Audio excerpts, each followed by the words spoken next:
perang apik-apik kok dadak nyokot. Tok kapake iki. Mau nyokot aku Kang Gareng. Oh, ratu-ratu sabrang. Perang mesti nyokot kok ya. Lah kok glempang iki ganti tak cokot. Welah. Monggo ratu kuwi syunge mawa wisa. Lah kowe apa wisa untumu kuwi? Ora ming mawa wisa wis pirang-pirang bulan ra tau sikatan iki dadine racune luwih ganas untukku. Mulane ngantek ijo untune. Ra tau disikati. Anggep awak telat mangan nyuthiki untu kuwi tak go pangan tak go sarapan kok. Jenesi iki. Ah, ra urus kowe. Ayo tangi kowe legane ngatiku. Mongso sambatoh kowe. Ndara Abimanyu Lena, iki. Rasakno kowe. Waduh. Mati aku. Mati aku. Ana kawan edan tak cokot ganti nyokot. Rampung nyawamu kowe. Welah, tok kapake gong. Wis menenga wae iki ngilmuku anyaran. Wangune Bagong duwe aji ketok lindu. Menenga wae terus. Waduh, mati aku. Mati aku. Bobo. Masa rampung kowe. Merotoli ora kowe. Aku nek kadung temandang gawe. Angger jejak lemah kok aku mesti tiba. Jejak lemah kok. Wo. Edan ngilmune Bagong ki wis pancen lumayan. Jane ilmu apa? Waduh, tiba aku. Aku wis kadung perang aja dirusuhi terus ngene iki kedadiane. Janjane iki ora kowe iki lemu meguru kene rasa tak waduh. Nek ora ngalih cilaka iki. Mengkur dapure Bagong kaya diwedeni. Waduh. Janing apa to iki? Kok angger wong dijejak Bagong. Oh, lah kuwi. Mung dipasang jeplakan kaya ora bakal tiba. Mung suwe ora ndeloke mripate. Semane gareng matane kira ya weruh. Petruk sing mendonong malah ora weruh. Ae adepane.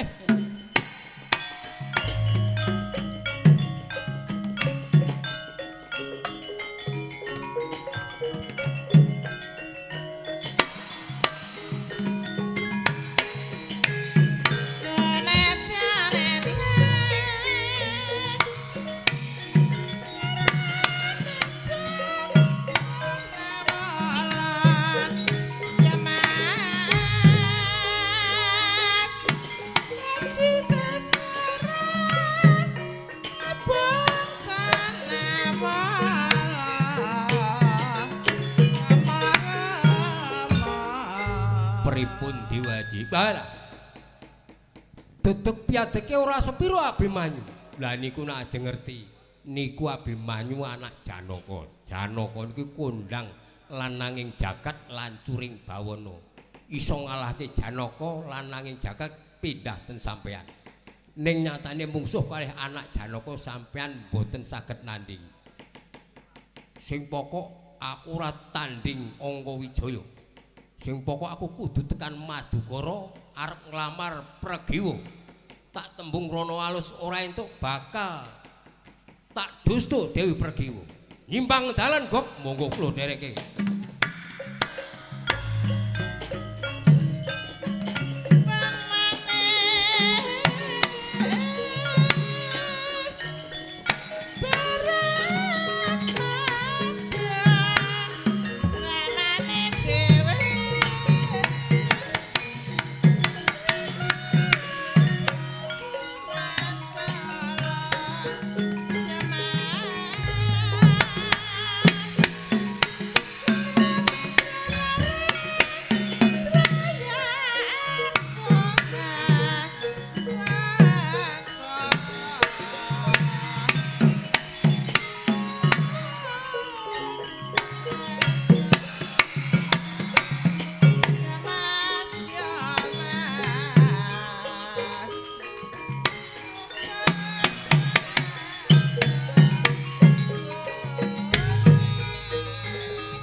miat langening kalanggiwang ngagelar pandamuncar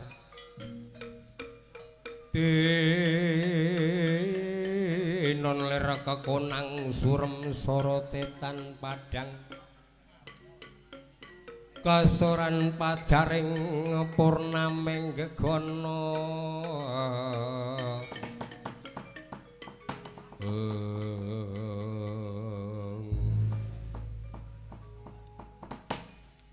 laju tindaira Raden Angka Wijaya ingkang kadherekaken kang abdi repat Panakawan arsa tumuju dhateng dalem kasatriyan Madukara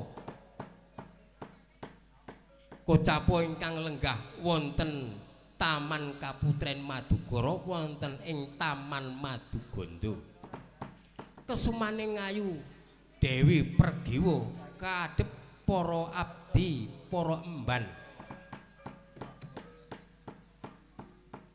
persasat Piswanira sungkawaning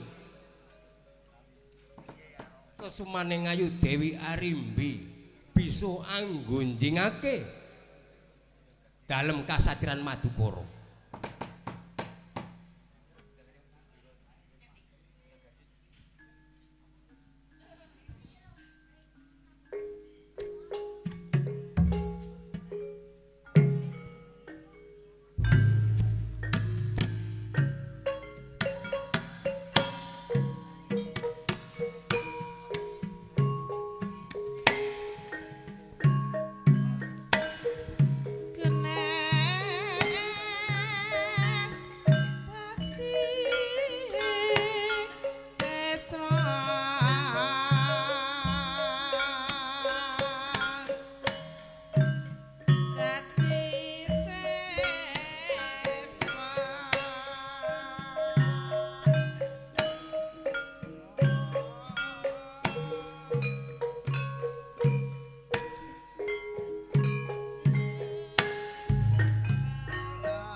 Nenggih nika warnanira Taman Kaputren Madukara ingkang winestanan Taman Maduganda.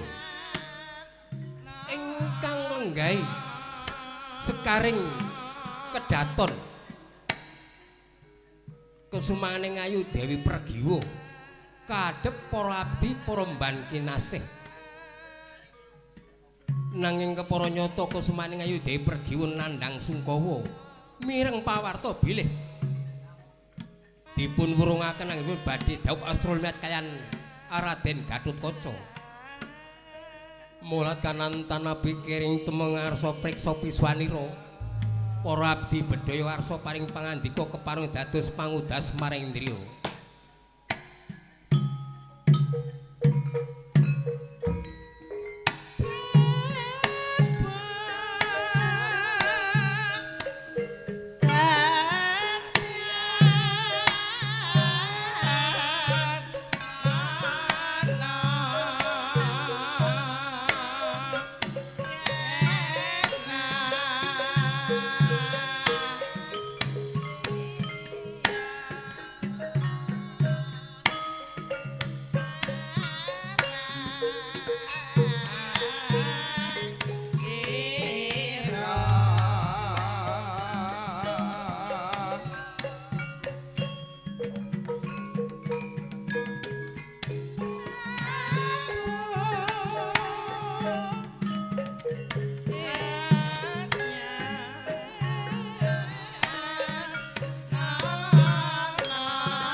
wis meh raina semubang hiwang rena kadinetrane nganggo rapo mringkani goro saketer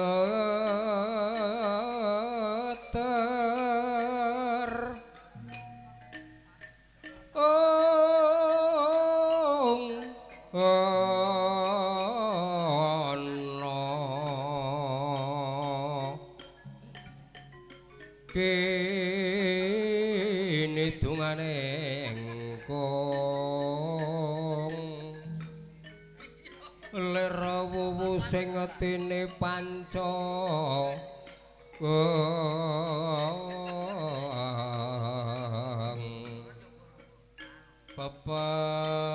pepetoking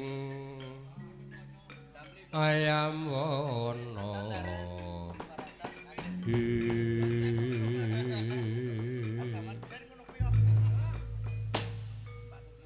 kula nuwun Gusti Gusti Ayu kula ingkang ngabdi sampun sawetawis dangu panjenengan kendel wonten Taman Kaputren Maduganda mriki kok namung kendel kemawon. Iya ya Ayu ya, ket mau kok mingkur meneng wae, arep dadi manten kudune bungah kok. Arep dadi manten ki aku mbiyen seneng. Pas dadi manten ya seneng, bar dadi manten senenge nganggo banget. Lah iki Ndara Ayu kok malah sajak nandang sungkawa kuwi. Apa ya masalahe? Bocah amban. Kula Gusti Ayu. Ndadekno pangertimu, nggonku nandang sungkawa ora mergo aku menggalihake nggonku bakal dhaup dadi calon penganten. Sing tak penggalihake aku wis nampa pawarta yen to Kang Mas Gatotkaca kuwi diwurungake dhaup kelawan aku bocah amban. Kuwi lha lajeng kados pundi menika? Lah kok saged menika kados pundi Gusti Ayu? Aku diwurungke karo Kang Mas Gatotkaca banjur aku bakal didhaupake kelawan Raja Putra Ngastina Pangeran Pati Raden Sarja Kesuma. Nanging aku babar pisan ora duweni rasa tresna kelawan Raden Sarja Kesuma. Najan to putra ratu, najan to berbondho.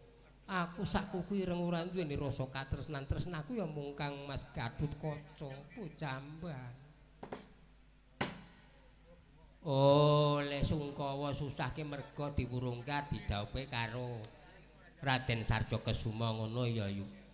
Iya iya. Ah wong jodoh-jodohan ki kudune seneng padha seneng kok. Arep Sarja Kesuma anak ratu ning rada kentir. Deloken kae. Ah wong lanang kang nganggo kacamata wedok. Nah ora Sarja Kesuma ora ana. Ya wis ben dilakoni dhewe. Lajeng sakmenika kados pundi? Tresnaku marang Kang Mas Gatotkaca, yen aku ora bisa kelakon dhaup kelawan Kang Mas Gatotkaca, aku trima mati bocah amban. Cinarita dereng ngantos paripurna ingkang dados pangandikane Reka Sumaning Ayu Dewi Pergiwa katungka praptane Raden Gatotkaca saking Dirgantara.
Ngampar arum sang kusuma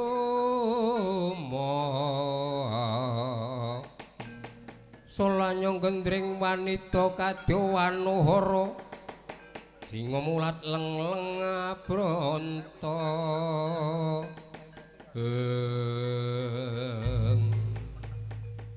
Gusti Ayu menika Raden Gatotkaca sampun sowan wonten Taman Maduganda. Diajeng pergiwo pun Kakang teka ana iku. Ayo. Aku netepi kang dadi dar prasetyane wong loro sebaya mati sebaya mukti. Jare Diajeng pergiwo ora bakal ora daup kelawan Gatotkaca. Yen ora kelakon dop lan Gatotkaca trima mati semono uga prasetyanipun Kakang. Aku ora mondong wanita kejaba mung Diajeng pergiwo. Ayo aja diungkurke pun Kakang. Ming meneng wae pun Kakang teka menyang Taman Maduganda lah kok malah diungkurke. Nandhake yen pergiwa ki pancen ora tresna karo Gatotkaca. Mulane Gatotkaca diwurungake jebul kuwi duweni rasa kelawan tresna kelawan Sarjakasuma. Jagat Bendara. Kang Mas, kepiye Diajeng? Kula menika sejatosipun menika nyumpena menapa kasunyatan. Ya rasakno dhewe kowe iki ngimpi apa tenanan. Mboten nginten bilih saged pinanggih kaliyan Kang Mas Gatotkaca wonten Taman Maduganda. Tak belen tekan kene merga pun Kakang tresna marang Diajeng.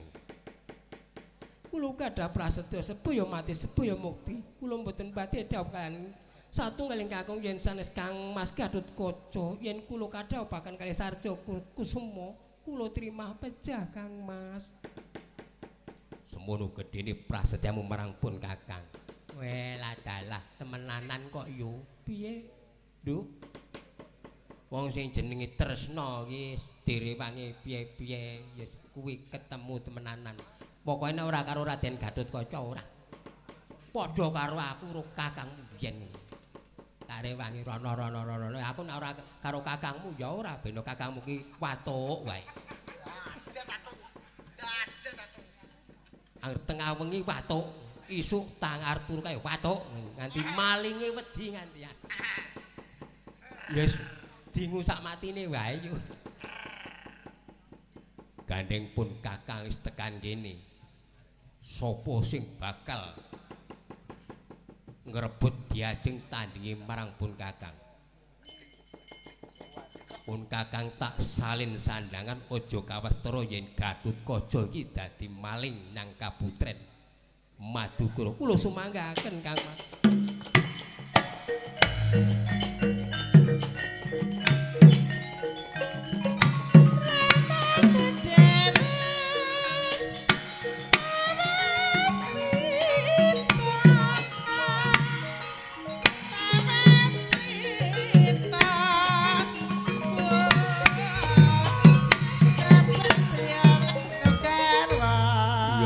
Mengkene iki nggonku nglabuh lebeti marang Diajeng pergiwo. Aku nganggo sandangan kaya men ora ketara yen aku iki Gatotkaca. Jagat Bendara. Bocah mban. Kula Gusti Ayu. Kowe matur ana ngursane Kanjeng Rama Janaka. Yen to Taman Kaputren ana durat maka ngibang marang aku. Mungko yen dicekel aku ben wong loro kelawan Kang Mas Gatotkaca aja diomongke yen Gatotkaca ana durat moko. Lah dalah. Sendika ngestokaken dawuh nyuwun pamit sing ati-ati bocah mban.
ngaturaken pambagya rawuhipun Koko Prabu Baladewa. Dimas Janaka pun Kakang Tampa.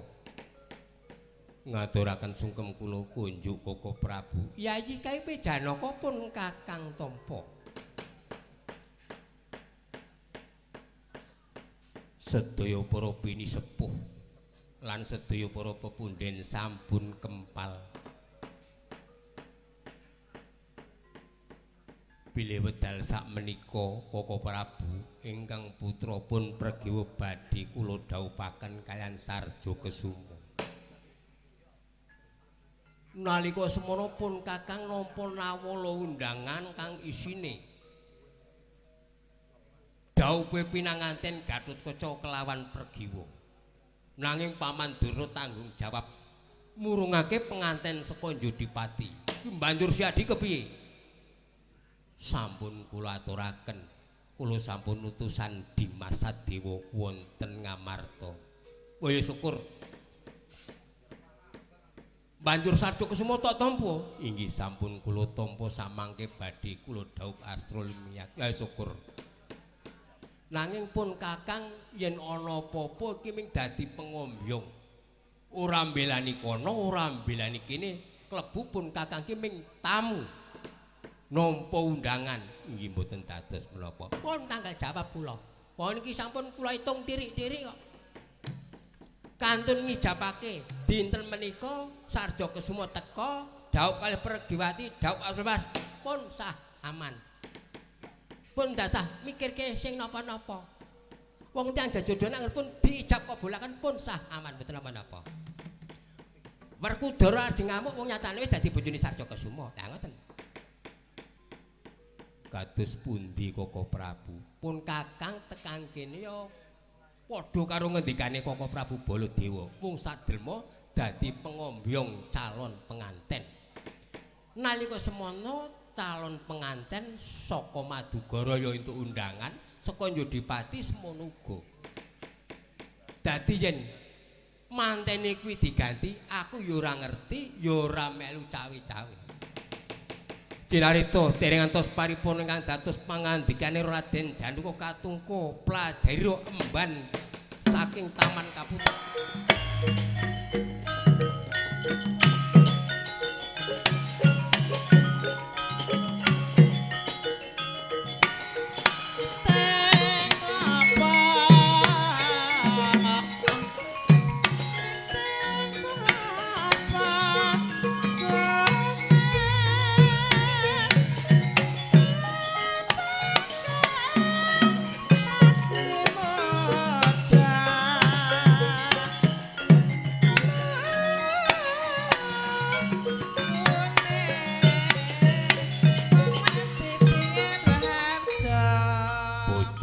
Mlayu-mlayu ana wigati apa? Nyuwun tandah deduka Raden. Ana wigati apa? Kula ngaturaken duta penglawung.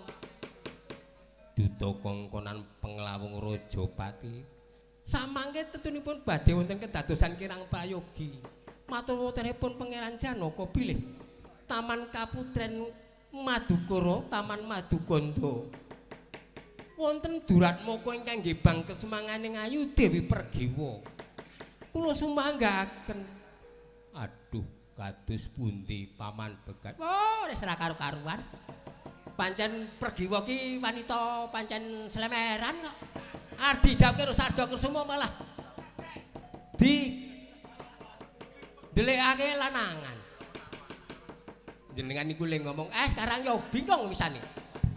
Durna ki nek wis mendekati ngene iki terus. Angger Baladewa dos pundi Paman? Nah jantung sampean iku dadi pengombyong, mboten melu kono, mboten melu kene anak ming tamu dan niki penganten putih, calon penganten putih. Wonten Duratmaka nggih Bang. Lah ora patut bangke kula perantangane.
Dimas Sencaki wonten timbalan dawuh Koko Prabu.